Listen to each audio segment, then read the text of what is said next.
Hey friends and allies, Michael Thompson here, and I'm so glad you're joining me today on our Exploring More season break for a special conversation that I had with a friend and a friend to men named Jim Ramos on his podcast, Men in the Arena. Back in late 2024, he and I sat down to talk about something that had been on my heart for a long time, and that's becoming the hero in your story. You've heard me say it before that every man is in a story. Every man doesn't live, though, like they are, and therefore not every man is overcoming and becoming the hero that he was created to be. So in this special episode, we explore what it means to recover your heart, step into the incredible role that God has for you, and live strong and kind with the people and the positions that God has entrusted to you. Jim and I talk about the wounds that we all carry as men and how those wounds have often shaped us, and more importantly, how God can heal them and use them to shape us into the kind of men our families, our friends, and our world desperately needs. If you've been feeling less than, maybe sidelined, or just unsure of what your next steps should be, I believe that this conversation will encourage you and invite you to take the next step into the story and on the journey that is you becoming you, the hero in your story. When you look in the mirror, who do you see? Today we're going to help you discover how God sees you and unpack the truth that God sees in you as we go through Michael Thompson's new book, King Me. You'll walk away with a new understanding of your journey through manhood and how God has made you to be a king.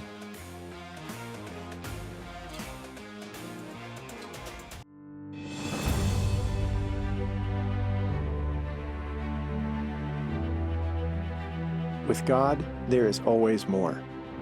More love, more life, more freedom. Welcome to Zoe's Exploring More with Michael Thompson. C.S. Lewis once wrote, "Our Heavenly Father has provided many delightful inns for us along our journey, but He takes great care to see that we do not mistake any of them for home."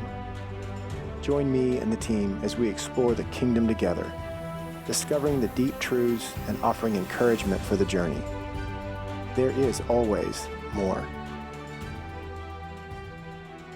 Welcome, friends and allies, to a special edition Exploring More podcast. I'm Michael Thompson, and I recently had the privilege of being on another podcast with a good friend of mine named Jim Ramos. Jim Ramos is the host of the #1 Spotify Christian men's podcast.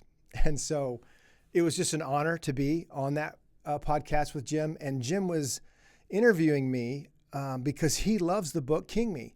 And so that was the whole purpose. And we thought that this would just be a great thing to share with you, some of the themes about King Me, some of the things that impressed Jim, especially as we start to move into this Heart of a Warrior conference season that's ahead of us, and some of the events that are coming this fall. We just thought this would be a good thing to share with you, and as Jim and I had a lot of fun. So we'll be right back with Jim Ramos and Michael Thompson on the Men in the Arena podcast right after this. Heart of a Warrior is definitely a place where I feel like men can come as they are, right? So inviting a man to come as they are and to find out that there's more for them, right? That God has more in store for them, and more in store in the sense of things that maybe they haven't yet known or uncovered, I think is why I would invite another man to Heart of a Warrior, to welcome them into a brotherhood where they can feel like they're not alone in a world where we often feel like we're the only ones going through something. So just that simple invite has the opportunity to change the course of another man's story drastically. So that's why I would invite a man to Heart of a Warrior. Men in the Arena Army, we salute you. Hey guys, thanks for listening to this episode of the Men in the Arena podcast. I'm Jim Ramos, your host and guide, leading you to your best version in the stress bubble of life and beyond. Hey guys, I'm super excited to bring our guest on today, Michael Thompson. Mike and I go way back to his first book, The Heart of a Warrior, so you can listen to that podcast at your convenience. Michael lives in North Carolina with his beautiful wife, Robin, of the past 34 years. So he's got me by 2 years. Michael and Robin founded Zoe, and God continues to bless their work as they seek God's kingdom. He's the author of The Heart of a Warrior and King Me, which is our topic today. He's written other books as well. Michael and Robin live, work, and play to see the hearts set free through experiencing the transforming love of God. And I'm excited to have Michael on. How you doing, brother? Good to be with you again, Jim. I'm good. I'm doing well. I was looking forward to this afternoon. Yeah, you're 3 hours ahead of me. That's right. I forgot about that. It's barely Yeah. noon. It's not even noon here. It's 11. So, Mhm. man, I'm excited. I read your book cover to cover. Looking forward to getting in here and having a conversation. But let's start first with you. Tell our guys a little bit more about you and your story. Yeah, I grew up in church, if we go all the way back there. So, along the way, I think a lot of us who have suffered that fate become, Pharisaical, or we just kind of fall away. Well, I went the Pharisaical route, joined the ranks of Campus Crusade after college with Athletes in Action. Played a few years on the AIA basketball team back in the. I'm glad to say it was at the transition of shorts being longer and socks being shorter. So, but I do have high school pictures of wearing diapers as we played, and socks up to our knees, and you had to make sure they were that way. But so then I went on to the Duke University campus as an Athletes in Action rep and worked there. Loved it. 17 years. Bounced into, or really God got me with Wild at Heart, as he did a lot of men of my generation. I was about 38. I'm 59 now. So what was that, 2000? Yeah, right in that space. And felt like, it was a beginning of a real trajectory turn for me, and led to my wife and I leaving staff about 5-6 years later. Not because we were unhappy, but because we were on a different path, working with men, particularly in marriages. I was back in school, got a biblical counseling degree, and practiced some of that for a while, but, just found myself more like a medic, in the battlefield, and more of a free agent than I was, wasn't using Campus Crusade stuff, was more moving in guys' lives with, matters of the heart, looking at their story, their history, their desires, and trying to, learn myself as we went along, tending to, a lot of the Raleigh, Durham, Chapel Hill. We kind of became the Wild at Heart guys, I think, here for a while, but started Zoe in 2005, Greek word for life. When Jesus talks about you might have life and have it to the full, it's the word Zoe. Found out that C.S. Lewis stole my stuff. He wrote about it. I know he wrote about it in Mere Christianity, and so that was fun. But yeah, that's what we get to do. I feel like we, are somewhere in that, on that frontline space where a lot of people are hurt, and a lot of people are looking for a place to belong, and kind of taking Christianity beyond some of those fundamentals, spaces that we were all, who went to church for so long, well trained in, and into, some spaces that are much deeper, than sin less, try harder, give more. And there's just, it's complicated, and the kingdom's very, very expansive in many, many ways in terms of how it works and who you are in it, and the enemy that has come to steal, kill, and destroy, as Jesus says. So, yeah, man, that's just a bit of the what we find ourselves doing day to day. It's so interesting. First of all, I have a picture on my computer of my freshman basketball team, and I don't think those shorts could have got any higher, or or any higher up, and the socks any higher. And I've got the same picture. So, it's interesting. So Wild at Heart, I read that book when it first came out in 2001. It just deeply impacted me. But it's funny how it impacted me. It seems like the second half of the book impacted you more than the first half. The first half really impacted me, and I didn't resonate with the second half. And so it's really fun, the perspective that you and I bring to men's ministry, you bring kind of that second half, the brokenness, the woundedness, the you know, kind of the wounded warrior type of thing. And I really appreciate that. I think our guys are going to love this episode, especially what I've always appreciated about you is you came on the podcast several years ago, and afterwards you said, "Hey, Jim, why don't you come out here for free and go to one of my conferences, my retreats?" I thought, he just invited me out for a whole weekend free. This guy is about God's kingdom and not God's budget and God's checkbook and not him getting on top, you getting on top. So I've always remembered that, man. I appreciate it. That is, And, yeah. you know, you bring something to the table that I think we're trying to bring as well. And that's, we're all on the same team here. Yeah. You know? And so I appreciate you. So let's talk about your book, King Me. So the book threw me off a little bit at first. And then I saw the checker on the cover. And I was like, oh, okay. Because I didn't have the book. And I saw that, I go, okay, I'm getting this. I'm getting this. So tell us a little bit about the title of your book, King Me, and why you came up with that name. Yeah. So, you know, you've written several books, and it's interesting to an author or an artist. You know, if you follow U2 as a band, they're writing and singing different things now. Springsteen is a great example. I mean, here he is in the elder sage stage of his life, and he's writing different songs. Does that make sense? So this is true for me with King Me. There's an evolution, right, to all of us in our journey. There should be. Sanctification says that, you know, that we're overcoming and becoming. And so for me, King Me was an opportunity to express a few things. One, about Jesus being the King of Kings. Two, part two of the book is very much about this journey that we're on. You know, Jim, at 58, at 59, we've got more that we're looking back at than we're necessarily looking forward to. If you measure by years, mileage.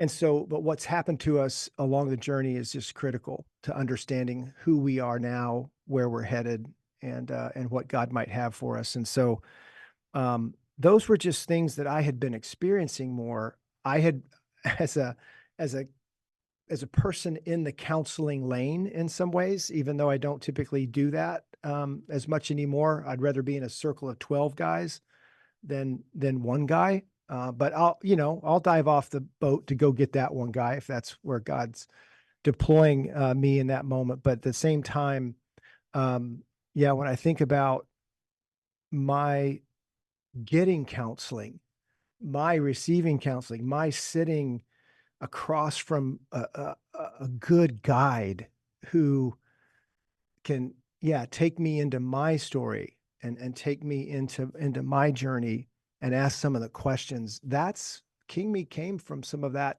part of my journey over the last, 5 to 7 years. And one of the real threads in the book has much to do with how you and I and men are made as image bearers, masculine image bearers, and our need for validation and initiation on the journey.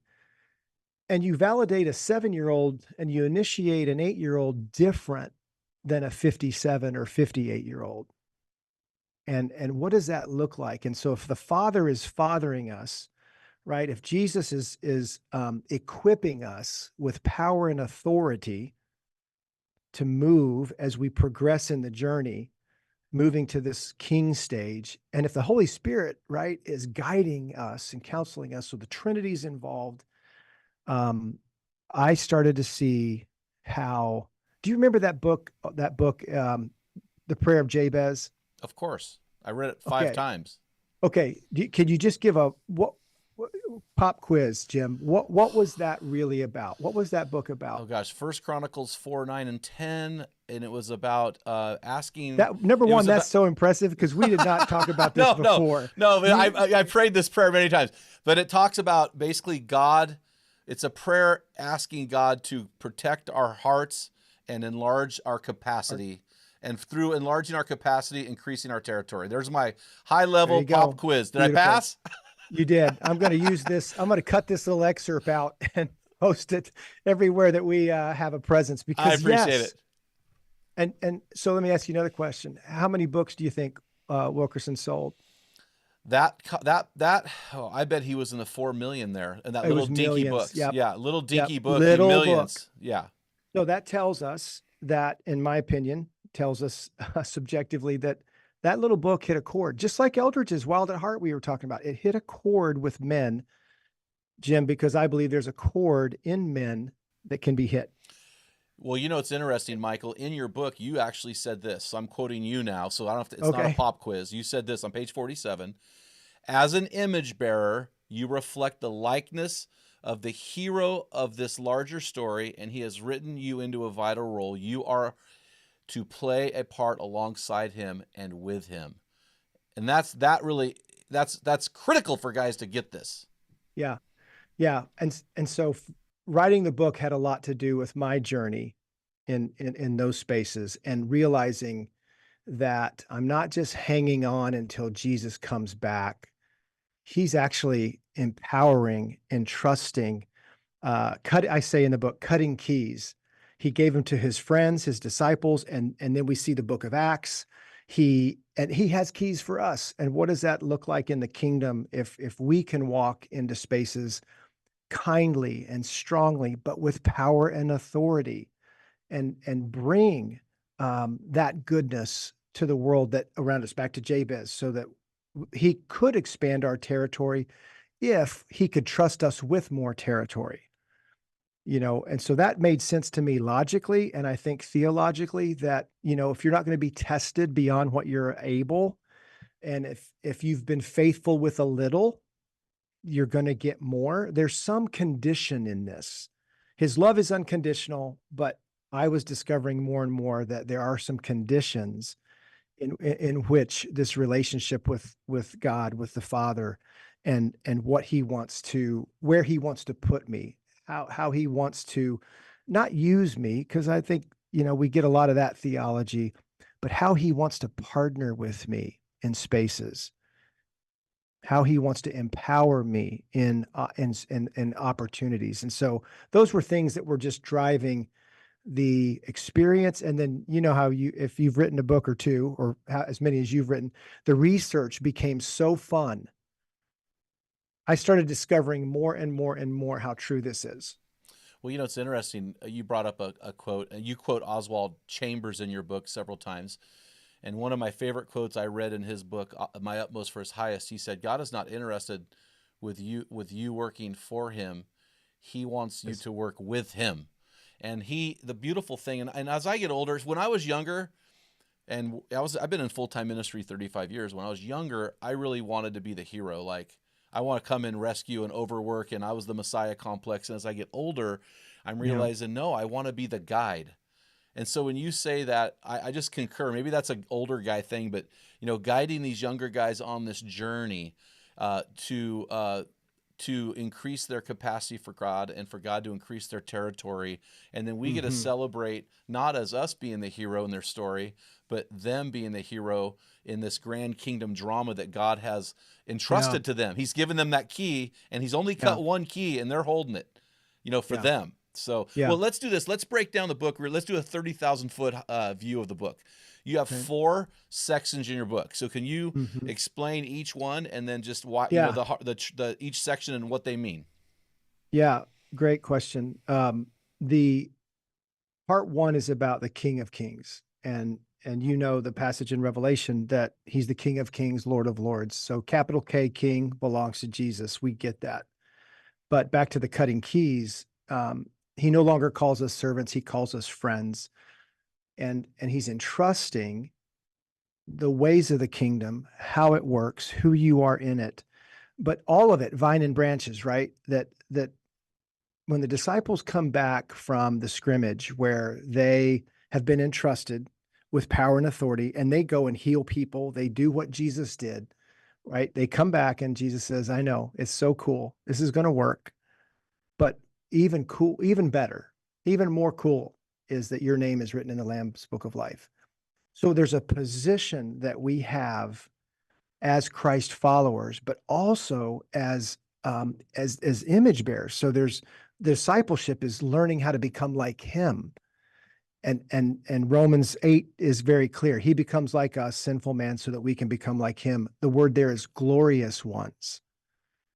So not just sinners saved by grace, but I think, Jim, the gospel that I want to champion has a lot more to do with sonship and brotherhood and empowering and the opportunity to, yes, somehow, some way, bring goodness to a world that so needs Christians who, and I get it. There's political spaces and there's plenty of things to injustices and things to go after, but love and kindness and strength, what would that look like as a masculine image bearer? And can I, instead of, put my stake in the ground, this is what's true and this is the way it's got to be, to really understand the very person that I'm talking with, or might very well have a different position, but I don't even know their story, and I'm trying to run over them with theology rather than run to them with some care and attention. So understanding who Jesus is my point in part one. And I think, and I don't know, I haven't asked you this, but what's your take on The Chosen and the Jesus that's portrayed in The Chosen? Well, okay, I'm going to give you my answer here, and I hope it's not the wrong one, but I'm going to tell you what I think. I'm in love with that series. I've had those guys on my podcast. I mean, I'm really frustrated that they moved away from Angel and they're doing a thing in the theater, because I've been dying for season 4. Come on. Yeah. I mean, their portrayal of Jesus is rocking my world. I've watched every episode 3 times. Yeah. And I'm crying every episode. I mean, so there's my answer. I hope that's right.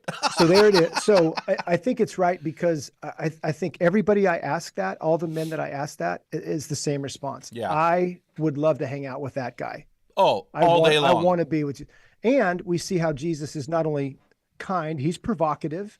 He can get a little snarky, right? Get used to different. Yes, different, right? And he's funny. So my point is, if we don't have an image of Jesus that we want to be like, then something's not right. Absolutely.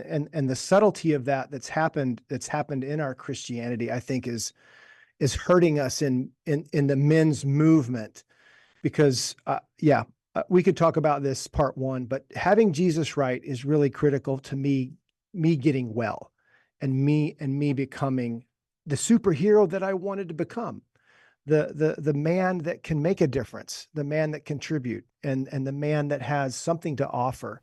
So that's part one. So it's interesting, Michael, along that line. Last night I do a service for men, and I run a table with young men that play football at Linfield University. So I have this table of young guys because I'm their chaplain.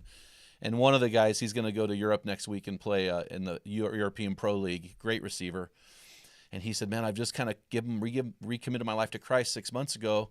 And he said, the thing holding me back is I just hope God will forgive me for my past. And I went, whoa. I go, that's not the God I worship, bro. Let me give you a theology lesson here. And here it is. You're already forgiven. Yeah.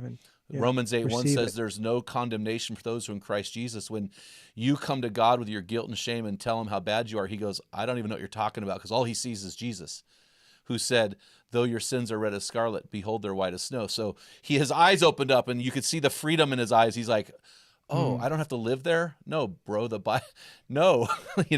We ask for forgiveness, but it's not about receiving forgiveness. It's about receiving our role in our sin to make the relationship with Jesus right. It has nothing to do with him forgiving us. So I think that's so important. We have to get God right. If we don't get him right, we're in trouble. So your next section is called The Journey of a King. Talk to me about that one. Yeah. So Gordon Dalby, Dr. Hicks, John Eldridge, these guys wrote about the masculine journey. Think of developmental psychology, adolescence, puberty, and just this linear line that is a journey, mile markers. And so looking at every stage that I wrote about, and I give credit to all those guys for shaping and contributing and being, faculty members, if you will, for my heart on the masculine journey. And so boyhood and the explorer stage, and then the warrior stage, the lover stage that transcends all the stages, because we're first made to receive love, but then we grow up and begin to offer love, and then the king stage and the elder stage. So these stages, they have a linear, Jim, there's when you're 10, you're on the cusp of moving from boyhood to explorer. So about every decade, you Okay, could, I was going to ask that because you didn't have a chronology listed, and I was like, okay, so where are we in the king stage? We're not in the elder stage. We're in yeah, the king we're in the stage. king stage. Okay, Yeah, hold on. kings. Is my Yeah, 60 the elder stage, Michael? no, I'm I'm just pushing it. I'm just I'm pushing teasing. it out there. I'm I'm going to just push it out there to 68. I'm just teasing. Keep it out there, baby. Keep it out there. Yeah. So, yeah, the stages, there's some Every 10. gray for For sure sure. in those transitions because, man, some boys, when their dads left or Oh there was yeah. some tragedy, they were thrust into a man of the house, which is very unkind for a 9 or 11-year-old boy. It's tragic. His mom made him a lover. Now you need to be here for mom Figuratively, yes. and provide as a king would for her emotionally. And I don't know whose story I'm touching on there. I'm just saying that we talk about these stages as, give or take a decade, they overlap a little bit. And so as you move into the warrior stage, each stage has some questions that your heart is asking, and actually those questions go with you. So, we talked before, I'm 59, going to be 60 this year, but the boyhood questions, as a boy is moving about the planet, he's asking just a few core questions. His heart is asking, do you see me? Do you love what you see? Do you want to be with me? He's not really worried about strength yet. He just wants to know what you see and do you want to be with? So where does that go, Jim, in you at 58? Oh, Is that have you graduated? Are you done I with agree that? with you 100% on this. And with the boys, this is why it's so important in the boyhood stage. Yeah. He's saying, "Do you see me? Do you love me? Do you want to be with me?" That's why it's so important for men. Forgive this phrase; it's my little weird phrase, to show up so much in their kids' lives they become boring, that they're shocked if dad doesn't show up, because that's where they're initiated. Like you wrote in your book on page 102 about boyhood, you said it's important for a boy to be introduced to other men, to see men being men in the company of other men, observing them, and being introduced to dad's friends, learning a handshake and the importance of looking someone in the eye and how to honor others with good manners. This is how this boy grows up. So when a boy is thrust into manhood in this boyhood phase, really in a lot of ways he's hamstrung, because Gordon Dalby said only men, in his book, a great book, he said only men can impute manhood Yeah. on a boy. So the moms, as much as they try, they can't do it. Yeah. And we have 50, we have 50% of our audience is women. We just found this out about 2 weeks ago, and I was shocked by that. And I think it's because we have so many women who are raising boys and trying to figure it out. And I applaud those women. Yeah. But what a tragedy to have a boy growing up without somebody telling him, yes, I want to see you. Yes, I love what I see. Yes, I want to be with you. Yeah. Yeah. Shameless plug for the book. Yeah. If you're a mother of boys, and if he's even 25 or 30, right? And you've been a single mom, man, props to you. Incredibly difficult job, but I think King Me's the kind of book that you want if you find yourself in that situation, because it describes the masculine journey, the questions that the masculine heart is asking. Because the masculine heart, even if he's 8 years old, it's still a masculine heart, and the progression of how does that look, in terms of answering those questions. And yes, a mother offers an image bearing source of love and care and nurture and strength as well. But to your point, I think Gordon Dalby's right, Eldridge. There's a bestowing of masculinity, and you have to be in the company of men. So even a single mom, if she was really intentional about this at church, at you, who could she sign treaties with and contracts? Who would not babysit, right? But who could she get her young cub in the presence of, so that handshakes, looking in the eye, manners. Yeah, it's a tough order, right? Because there's just not, even men aren't actively engaged so much in this process, that like you said, that their kids are bored because dad's just showing up. So, you move from that stage into the explorer stage, and you remember when you were 10, 9, 11, all of a sudden mobility, you start a bike, you're moving, you're now meeting kids, and you're starting to move into places I call the jungles of junior high, middle school, and high school. It's freaking jungles, right? You're bouncing into kids that have all kinds of backstories and parental challenges and medications. Nothing wrong with medication, but you are in a jungle of an environment. Teachers that are just trying to keep it together, have order in their classroom.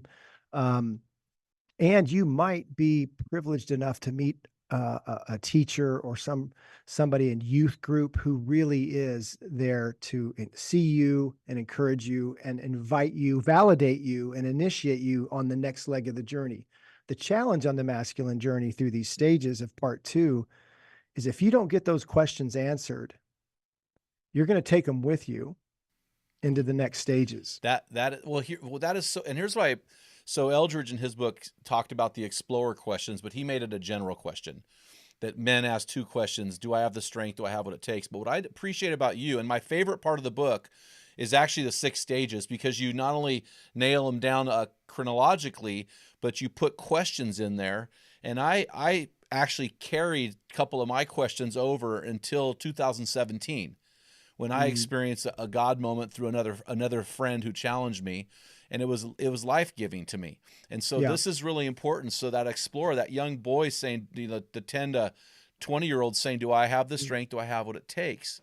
And if he doesn't get that answered, he's going to carry that into his 30s and 40s, and this is where we start seeing the problems.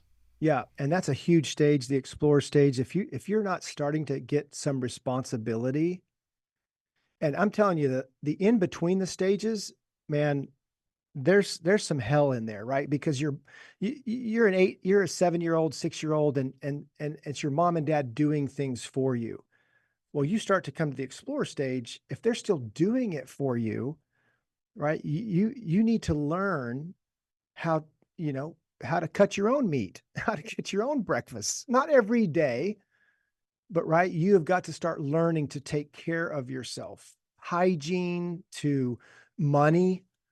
If mom and dad are buying everything, then that heart is missing out on the opportunity to learn the value of money. And so how do you, impart some of these initiating moments of, well, honey, I'm not going to buy that. I'll tell you what, I'll go half.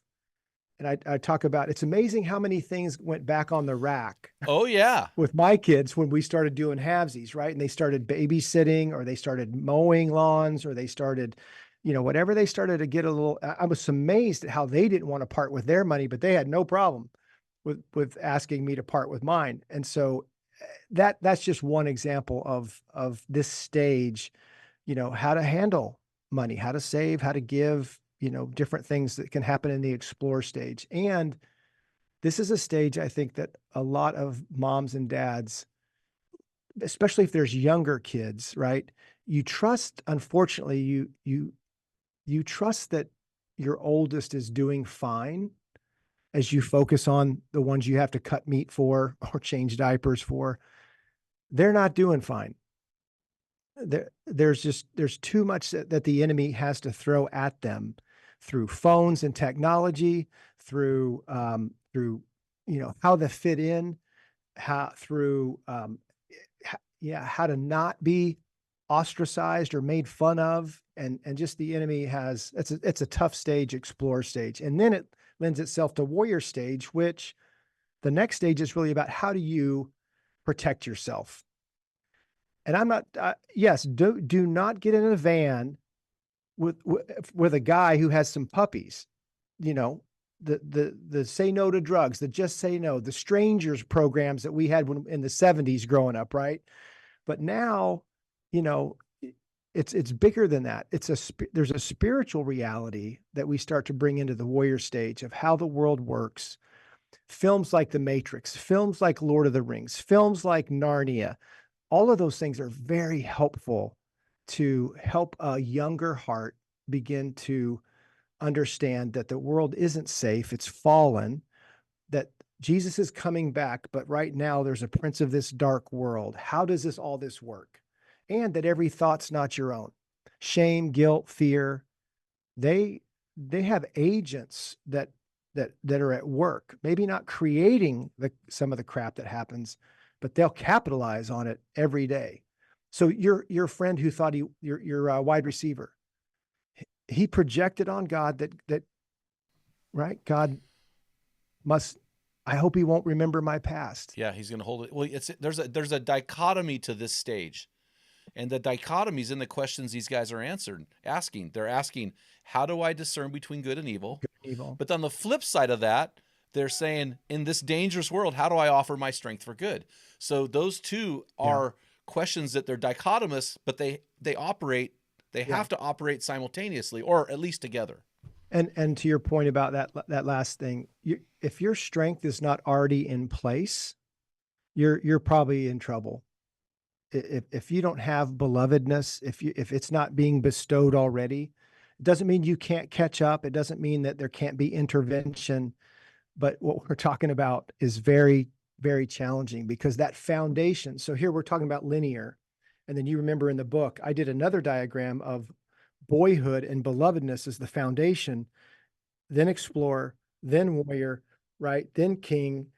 So as if there's inferior workmanship down here and you're 50, you've got to get some reconstruction in there. You've got to get some kind of attention to those questions that were asked along the way. So I think the warrior stage, you just don't, by the time you're in your 20s, you do not want to be naive. You do not want to be ignorant of the spiritual realm, how it works, how foul spirits work, how the kingdom of darkness is still, it's still here. And what are they doing? What do they have on you? What's their game film look like when they break huddle or break the locker room or step out of the foxholes? I don't even know if they get in foxholes. I think they just have the ability. Well, I'll tell you what, there is a game plan for each man. I guarantee you. Absolutely. Well, you know what's really interesting? Like 62% of our listeners are in the warrior stage. And I think what's going on here, and this is also you wrote about this in your book, The Heart of a Warrior. In this warrior stage, if we are not oriented, like if we didn't have our questions answered in the previous two stages, we have to get around, or you called them oriented men, men who have answered these two questions. Who am I and why am I here? That's an oriented man, right? Yeah. And we have to get around them. And so that's why Zoe, Men in the Arena, and some of these organizations are attracting this younger generation, these guys who are in their warrior phase going, I need to get around some oriented guys. Yeah. And so how it works is a critical part of, physical training. There's a spiritual training. If Proverbs 4:23 is important above all else, guard your heart. So you guard your heart against the enemy, and yet we're supposed to be open-hearted towards God and his love and experiencing it and receiving it. So these are huge. And I know I know too much from experience for me. That is, those questions that we're talking about, Jim, they don't go away. You take them to the world. You take them to work. You take them to women. You take them to athletics. You take them to sales. You take them to church. So your wide receivers, projecting on God, a place that he's lived for years, that somebody's applause is based on my performance.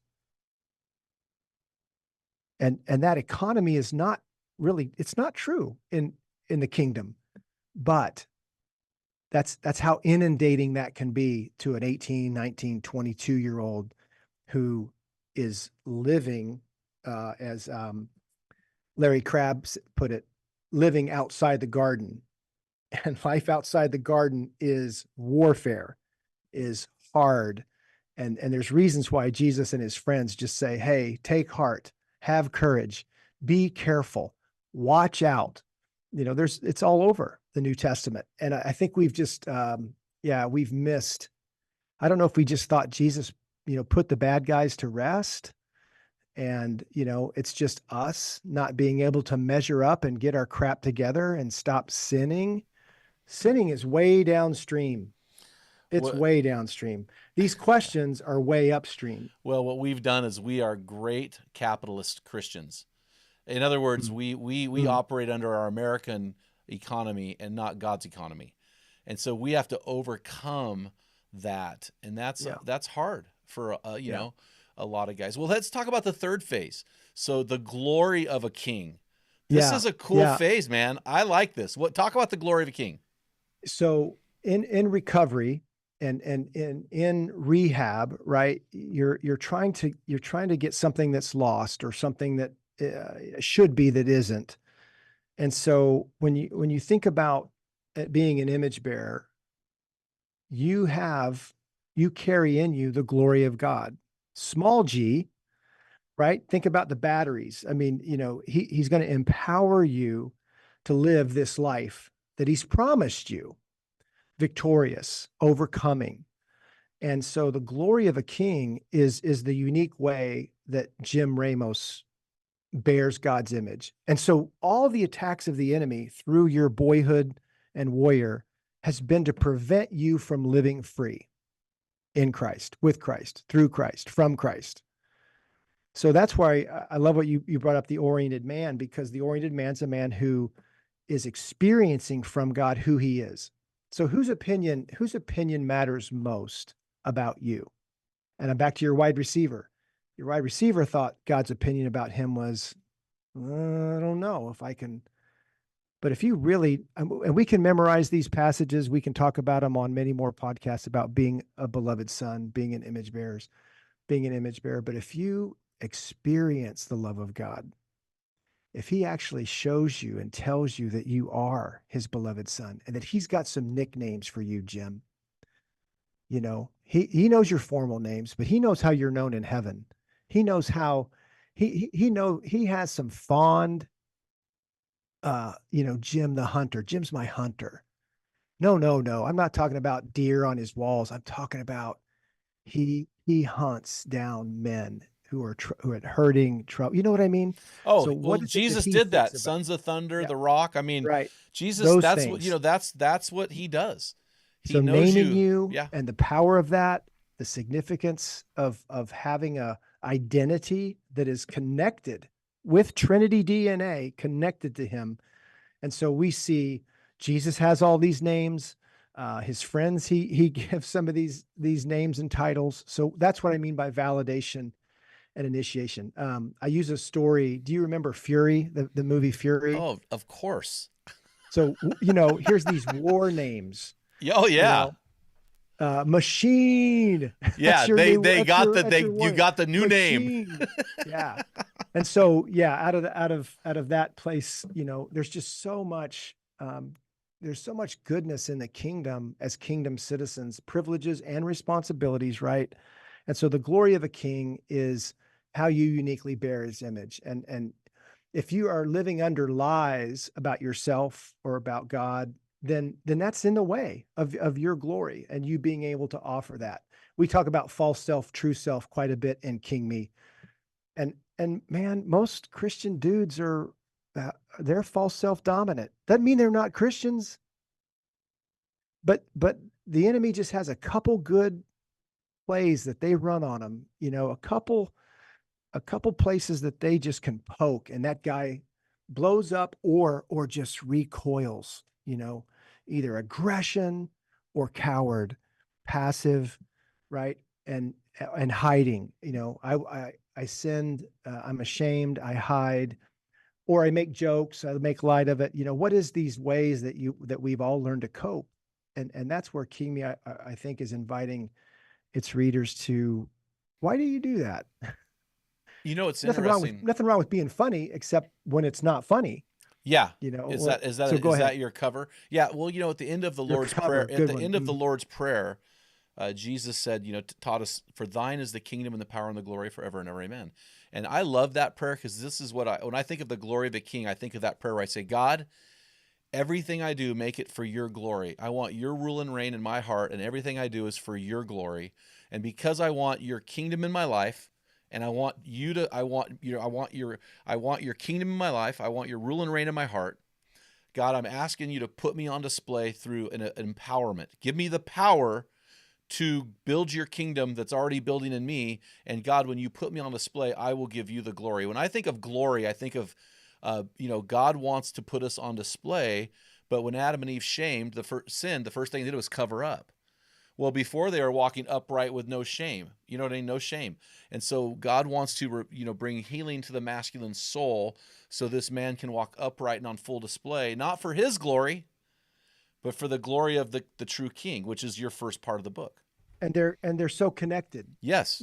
It's I think it was Purpose-Driven Life that starts, it's not about you. Yep, and exactly. I quote that in King Me. And I couldn't even write it the way I wanted to write it. I had to use some different ways to italicize or bold, but it's all about you. See, I've never really, I like his quote, but I've always thought that's kind of half baked.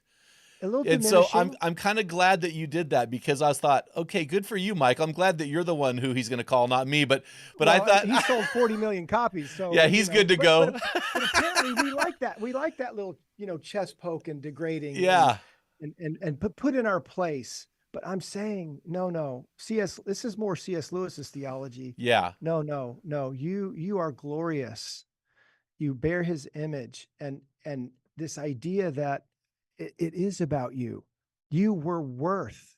You're not worthless. You were worth what you were paid for. Yeah, Jesus is the capital H hero in the grand kingdom drama, but every man is the hero in his story. Yeah. And he needs to step up to that plate and say, God's putting me on display. He's put a mantle upon me, and I'm going to walk in that without shame. Yeah. Hey man, this is I hope I don't get your audience all riled up, but I hope you do. This idea, right, that it's not about you, it is about you. This is another idea that you're not in the way, bro. You are the way. He resides in you. It's you in him and him in you. That's the deal. And so you're not in the way. You are the way that he wants to transform the world, that he wants to bring you the kingdom, that he wants to entrust you with more. And it's not your underachieving that he's so concerned about. It's you're not believing him when he tells you who you are. And in doing so, we're not believing in him. If I'm not going to believe that the God who made me has the best intentions for me, yeah. What I'm really saying is, God, I don't believe that who you say you are in the Bible. I'm not buying that. Yeah. I'm not believing that who you are in the Bible is true, because that can't be true for me. Yeah. And so I'm going to put you on the spot. This is a question that's just coming up. I think the Spirit's coming up on me. All right. Hit me, baby. Hit me. Come on. So again, we get relegated sometimes to, and I love the Bible. There are so many biblical references in King Me. Just let me go on record. Oh, tons. But have you met with God, had church, experienced God outside of church, outside of the scriptures, Jim? Have you heard his voice? Has he ever told you what he thinks about you, how he feels towards you? Oh, well, every morning I come into the office. First thing I do is I grab my note paper and I pray and I fill up. This is this morning, and I fill it up with stuff. And it's just random. Some stuff's random, some stuff's personal, but it's just allowing God to saturate me. Because here's the deal: I believe the Bible. I mean, I'm passionate about the Bible, but here's the deal: the Holy Spirit is with me and is in me, and I'm more passionate about the relationship with God. So I need to have God filtering His message into me. I don't know how guys survive on their own without And maybe in that way I'm weak. I need to have God speaking to me. That's what Yeah. he's Or made me. just the Bible. Yeah. Or just the Bible. Or You yeah, know, well, I mean, that's one way he speaks, but there's no so doubt. many other ways that he speaks. And if Yeah. we don't, I mean, I just went to have breakfast with myself this morning because I just needed to sit quietly and listen. And you know, if a man can get away and just shut his mouth, here's the problem, Michael. When I talk to people, I say, "What is prayer?" And they always say, "Talking to God." And I go, "That's really not true. Mm. That's half break. Prayer is turning Yeah. to God. Turn to him and just listen to him." Again, American mindset, right? Yeah. So to Yeah. answer I your love it. question, I love hearing. Yeah. Asking him questions, you know, considering it. I mean, I, I had to hit that pretty good in King Me, that it's not just the Bible. And I found out in inviting God to speak to me, I had an encounter with him that I write about, where the next thought I had, right? The next thought, through my thoughts, the next thought I had was, "You don't believe that I do." Because I was asking him to speak to me, and he said, "Well, you don't believe that I do." And I knew exactly where he wanted to go, because I had made some agreements. I had signed some contracts in my youth that I wasn't good enough, just like your wide receiver. I hope he's not mad at me. If you know, he's not. But if you believe that, then that's going to have power in your life. So all of this inventory that a man could do, it's not thousands of files, but there's a few good files that the enemy has on you, like you said earlier. And they're going to work them as covertly as they possibly can. And you wonder why you're in the ditch again with her, or with your kids, or with work, and you're not going upstream, you know, far enough to really see what is at work here. When somebody gives you their opinion, you feel so deeply criticized. And then you either run and medicate, or you run over and collateral damage. What is it that makes you so angry? And that's a question every man can answer, because I think it's a question every man deals with. Because anger is just this it's this invitation to intimacy with God, but few of us ever go to that ball. Few of us ever take that appointment. And what would that look like? And what glory might he want to be revealing to you that you're not getting because you won't come to him for it? And you could look it up in a verse, but I'm not talking about that. This is not in a Bible study. This is in a walk, in a journey, in an intimacy with the Trinity. And so that's where the glory of a king, really, that part of that book of the book is about. Well, isn't that interesting, Michael? I mean, men are drawn to the nature. They're drawn to sunsets. They're drawn to mountains. They're drawn to just the deep of the ocean, because that's where we as men recognize we don't even know what it is. It's the glory of God. Yeah. And so we are deep waters. And so I think this Yeah. is a great chapter. Appreciate our section. The last section, I really appreciate this section. It caught me off guard, to be honest with you. But it's the reign of a king. And you got a little practical here, and I thought, wow, okay, this is this little bit change on the end here. And you said that this means fighting for. This is I don't know what the page number is. 26. I don't know. It's in the 200s, 255, 260. This means fighting for and cultivating the two most important relationships in the life of a good king, the queen and the heirs to the throne. So let's talk about this with our last 10 minutes here. Let's talk about the reign of a king. Yeah. Yeah. What she needs, and even if she's your ex, you know, and the mother of your children, right? What she needs is an oriented king. What she needs is a king who's overcoming and becoming more of his true self. What they need is a father who understands the masculine, and it's not that hard to translate this book into the feminine journey. Understands the masculine and feminine, and understands that what you may not have got from your dad, it can be different. And what you might have gotten from your mom or dad, you can get free from. So depending on which way that has to go, and to understand that your children are in the same story you're in. They're outside the garden too. The enemy is coming. He's coming for them.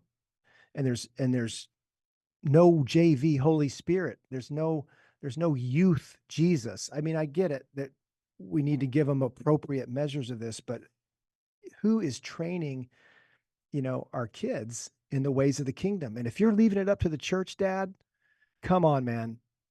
It's not a coward way. It could be an ignorant way, but it's just a passive way.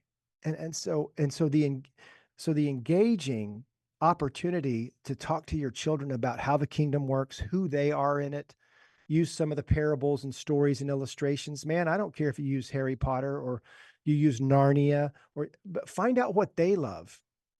Find out why they're upset.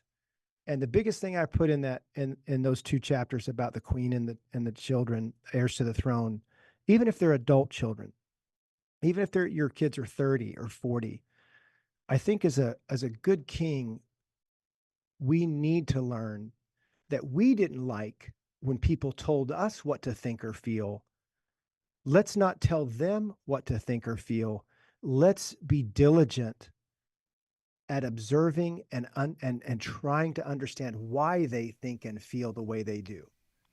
Well, you have a real powerful quote in this section on page 260. I want to read it because I think that men, we dads, have been deceived into thinking that we just provide tangible things for our family, and it's not true.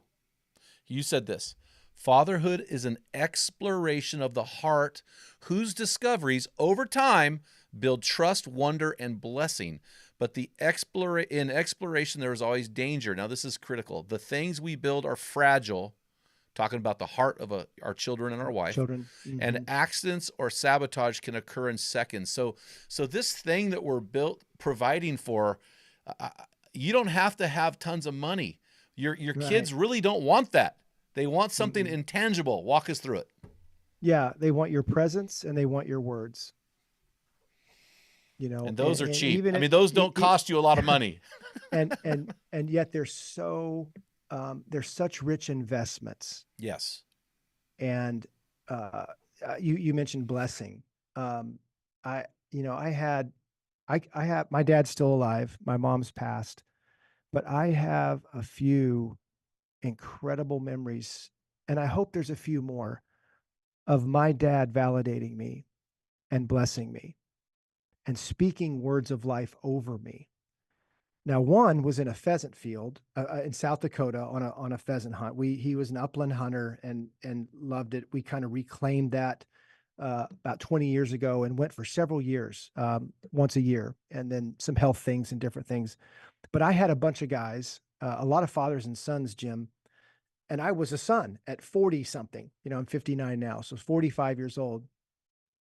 And I created these kind of validation scripts, validation ceremonies. And I told the dads that were on this trip, hey, here, you got a couple days, you need to read through this because we're going to have this, sundown ceremony, Dances with Wolves backdrop, in South Dakota. And it was so holy, you almost couldn't watch it. And there was one after the other ceremonies. They weren't long.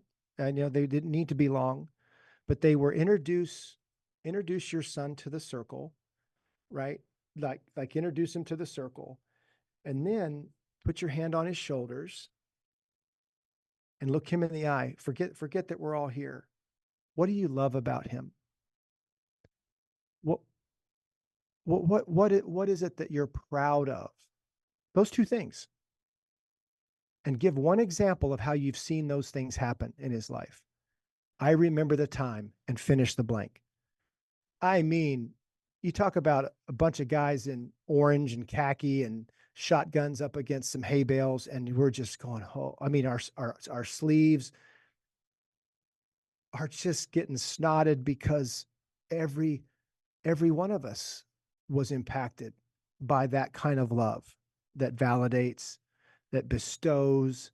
And so how do you bless your children? What words and what presence are you able to give them? And some of us, it wasn't given to us. So we're pioneering in this space. But if it's given to you by God, if you're turning to God for that, then you do have something to offer.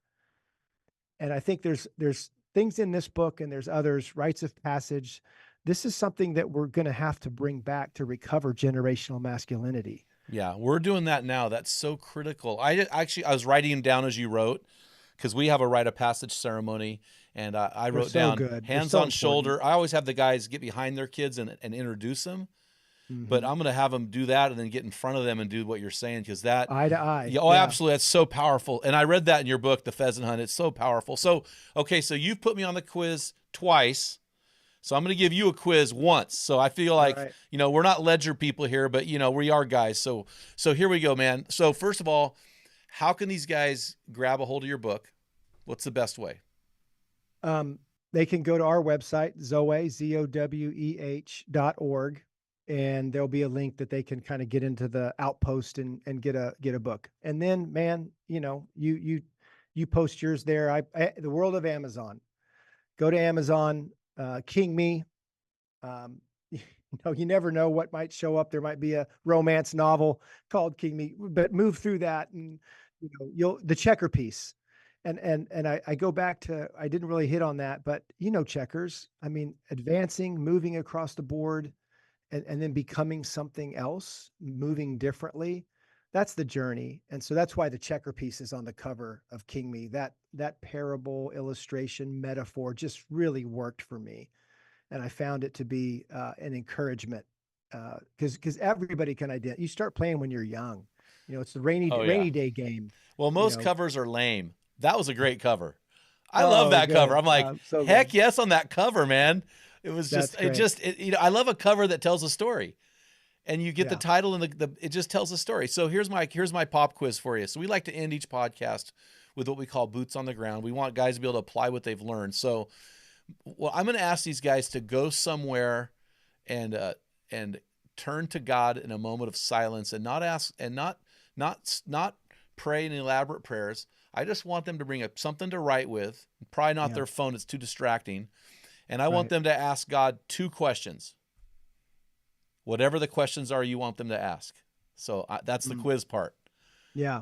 What are the 2 questions you want these guys to ask in a moment of? We do these questions. I'm going to do a couple from our weekends. Which, by the way, there's another one coming in April, and your ticket's still good. So if you want to punch your ticket, I appreciate that. Yeah, that's. Um, I'm going to do that, dude. I'm going to do it. We've got a bunch of guys from Portland coming. I know. I don't know if you know that. I need to get out there for my own soul, right? Okay. Yeah. Well, that's a really great ticket then. We'll just let you come incognito. But a couple questions. God,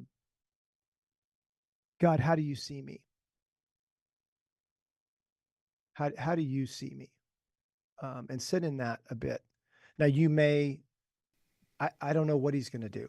Yeah, I've done this before. Yes. You may have some image like I did. I wrote about in Heart of a Warrior of Aragorn, and I thought I was doing the exercise wrong. I really did. I thought, okay, come on, Thompson, get it together. God, how do you see me? So then the second question that I think is powerful is, God, would you show me how I see me? In that, so you want them to ask it in that order. I think asking him how he sees me, is that's what should matter most. And then hopefully that can shadow, yeah. And I've seen I view myself as underachieving, a disappointment. I remember one guy saying, I when I asked that, I saw this picture of a mule. God, what's that about? Just load him up. I saw another guy talk about, he saw himself like Radar O'Reilly, could get stuff for everybody. Oh yeah, man, I've heard some wild stories, some beautiful stories, tears, but I think that it's, he's taken me back to boyhood and shown me, images of just pictures that have captured me. That once I heard about my boyhood, it's funny then what he can bring across my my eyes and I can see, and I have eyes to see boys playing in a sprinkler. One not long after I was talking with God about my boyhood, he showed me this. I just got this picture of a boy on a high dive who wouldn't jump, and took me into, there's some first times can be scary. First times can be hard, but you did it, and you keep doing it. The board gets higher, Michael, and you keep going out there with me. I love that about you. So I don't know what he's going to do for our friends. And I would say, brothers, this is not, we're not testing God. If you don't feel like you get much, don't let discouragement slither in. Don't let, diminishment come in. Stay with the question. Give God some time to answer it, to show you. You'll know. Yep. If you stay with it, yep. You'll know. And I think write it down. And Yeah, guys are like, well, how do I know what's God? Just write down the first thing that comes to your head. Just start writing stuff down. You will be shocked at what happens. And I think it's very much within his way he'll reinforce it. It won't be a one thing. Mm-hmm. Yep, absolutely. Like I said, he'll bring some wild ways to affirm that, no, you heard. You just don't believe. And I'll show you. Let me tell you, I'll show you that I mean it. And it may take 4 and 5 months for that to really solidify. And if it does, those 4 or 5 months, you will have a story to tell. Oh yeah. Well, man, I'll tell you what, Michael, it's always great having you on. I appreciate your book, and hopefully these guys get their hands on a copy and slow digest that sucker. So thanks so much for coming on the show, man. It's always a great time having you here. It's an honor, man. Love hanging out with you. And kingdom forward. Let's go. All right, brother. Well, hey, we'll have to meet in the South Dakota prairies and shoot some pheasants. I like it. Sounds great. I feel a man trip coming. Validation trip. Let's call it. Yeah, all right, brother. Have a great day. You too. Blessings. We hope you have enjoyed this episode of Exploring More. The landing page for this podcast is zoe.org/podcast. That's ZOWEH.org/podcast, where you can find the show notes and various platforms to which we broadcast. You can also find us and the Life of More by visiting Zoe on YouVersion Bible app, Right Now Media, our Facebook page, and Zoe on Instagram and Twitter. Remember, with God there is always more, and you were made for more.